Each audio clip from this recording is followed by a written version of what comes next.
Thank you very much, incoming chairman.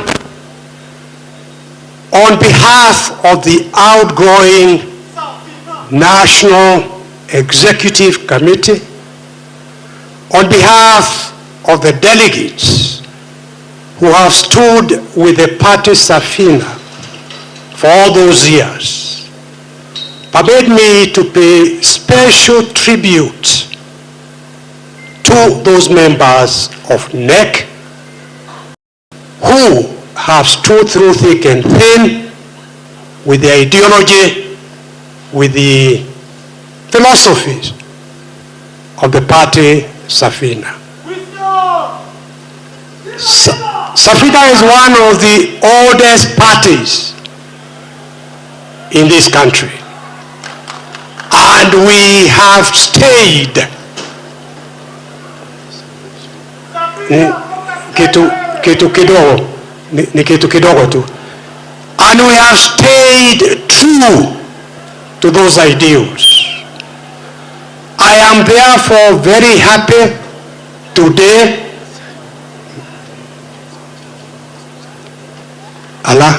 Wacha ni piane speech yangu tumalize, si ndio Bwana Chairman? Yes. So we have stood with those ideals, and I have no doubt whatsoever in my mind that the generation we are handing over the baton to, because today it is a day of handing over the baton to the new generation of leaders led by Jimmy Wajigi and Willis Otieno and Gen Zs.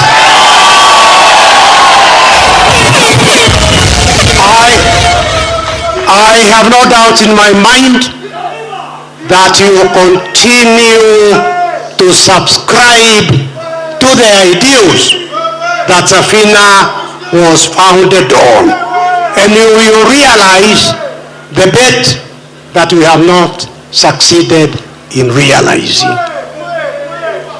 You know, for those who love history, Safina stayed for 3 years before getting registration. In those days, the registrar of political parties was housed under the Attorney General's office. So the late Moi refused to register Safina for 3 years. But we persevered, and finally we were registered. As you take over the baton of leadership under the new leadership, permit me, Bwana Chairman, to make the following few points. One, elections are not just about the polling day, siku ya uchaguzi. It is what happens in between the last elections and the next elections. What I'm saying is that this is the time for Safina to give leadership on the issue of voter suppression. The regime in power to conduct voter. That is an issue I would recommend you take up immediately. The denial of ID cards without which you cannot register as a voter is a major issue from what I'm hearing. Take it up. We should be having statistics of how many youngsters, how many Gen Zs are getting their ID card, being told to bribe the chief. As you know, I hear complaints. You want an ID card, nataka kitu kidogo. Hamujasikia hiyo? Those are things that this party should take up as Safina. We have over 500 registered polling stations in the country. And we need to have the names of how many people are today registered in each of those polling stations. We need to know how many Gen Zs are being denied ID cards and therefore suffering voter suppression in certain areas. This is one of the ways in which the regime reads.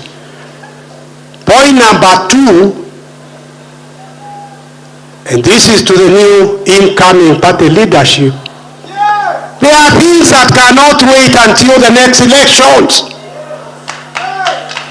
The corruption we are witnessing cannot wait for another 2.5 years. You know, I mean, when you get 10,000 teachers going to State House and going away with the 10,000 shillings each, that is 100 million shillings in one day. Your money, taxpayers' money. Sini hapo. The issue of corruption cannot wait. The looting, because it qualifies to be called looting, not corruption, cannot wait for another 2 years. What am I saying? I am saying that the new leadership and Gen Zs need to lead maandamano tomorrow on the issue of corruption, because it is a government that has grown immune to disclosures about corruption. They don't give a damn. We read about these exposures in the media on daily basis. The only language they appear to understand is the language of demonstrations. Ndio hiyo. And the whole world now knows that this is the regime that sponsors goons and hooligans to interfere with peaceful protests, which is a constitutional right. So everybody knows that. Find ways and means of leading demonstrations. That is what I would recommend, because that is not an issue that can wait at all.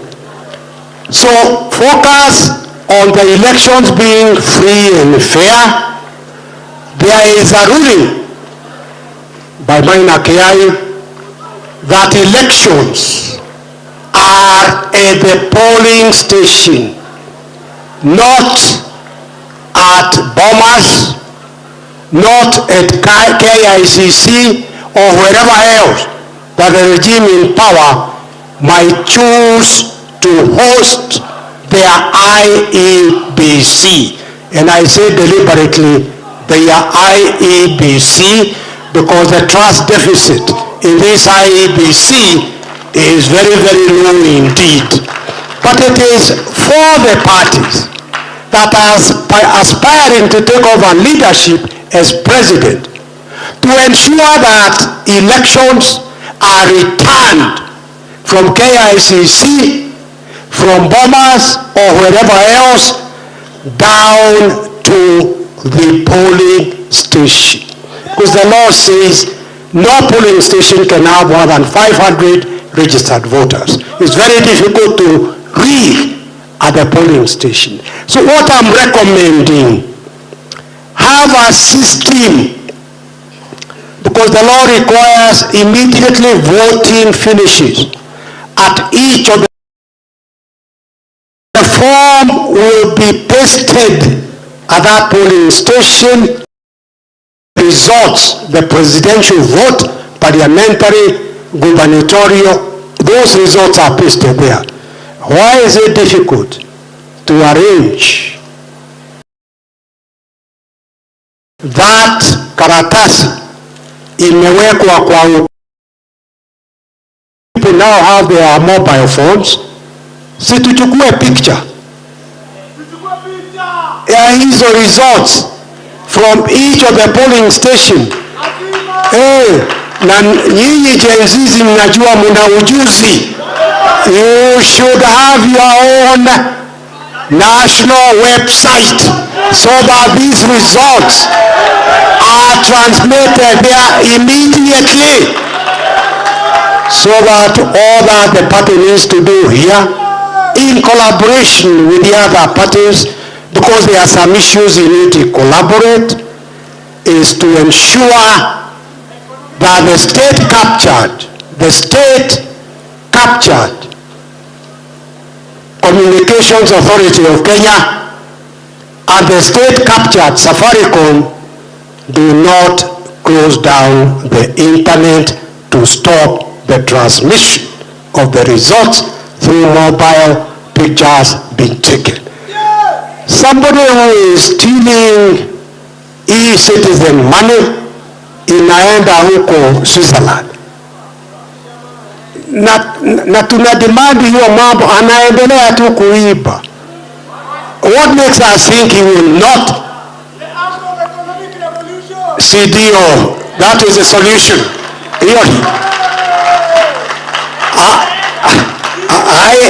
I do not want to give too long a speech.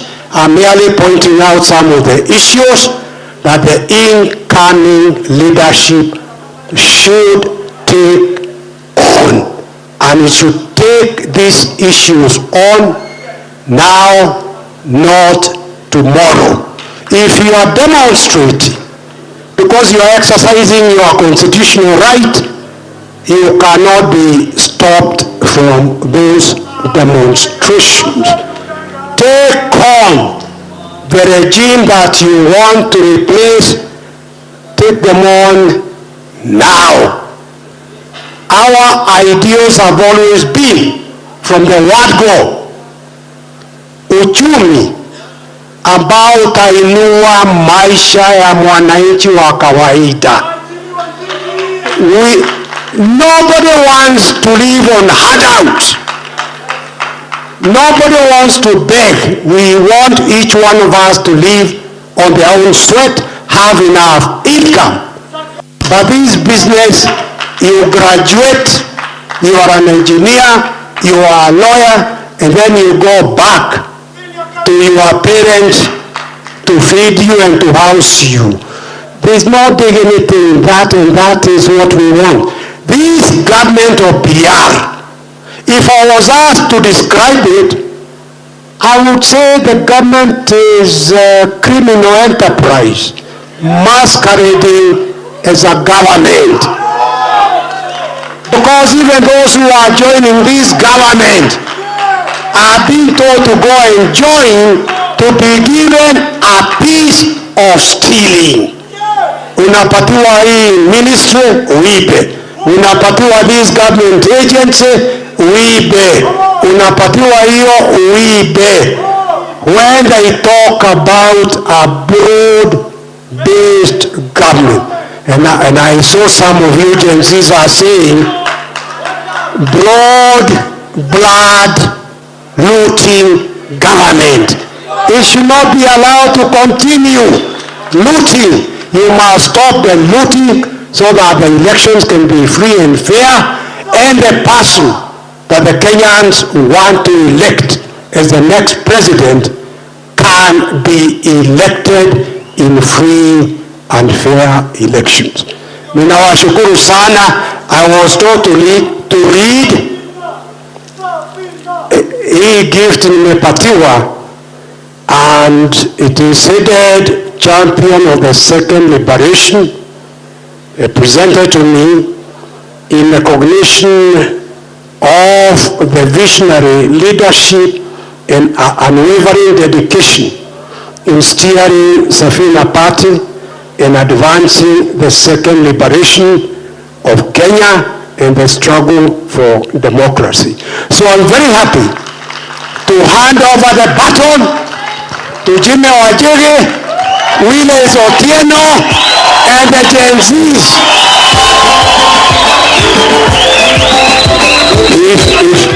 If any advice, ushauri ukipatikana, tuko tayari kupatiana ushauri.